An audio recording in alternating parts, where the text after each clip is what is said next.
Naguluhan siya.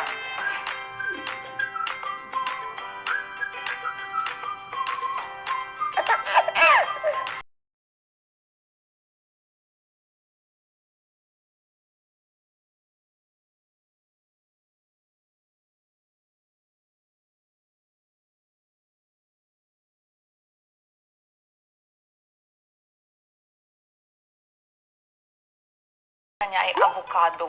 Pinost ko yun makikita ng mga tao yun na tuwang-tuwa siya sa avocado and favorite niya yun. Tapos binigay ko sa kanya, hinaluan ko ng konting milk. Tapos super saya niya as in naubos niya yung isang bowl ng avocado. Gusto pa yata niya.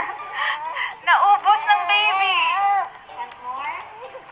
And nakakatuwang tignan talaga yung baby kapag medyo messy nga lang, pero nakakatuwa makita yung progress nila na yung hand-to-mouth coordination nila maganda. Isang buong apple na hindi niya kayang ipasok ng buo sa bibig niya. Kumbaga sisip-sip-sip-sipin lang niya just to practice yung hand and mouth coordination niya.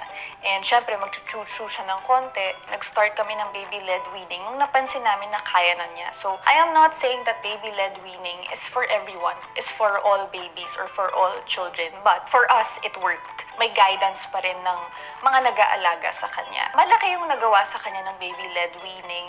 Sobrang galing na niyang umaya. Kahit pa isang tooth pa lang yung lumalabas sa kanya, hindi kami masyadong kinakabahan pagka kunwari banana. Kumukuha siya ng banana. Yung nakikita niya yung iba't ibang kulay ng mga pagkain.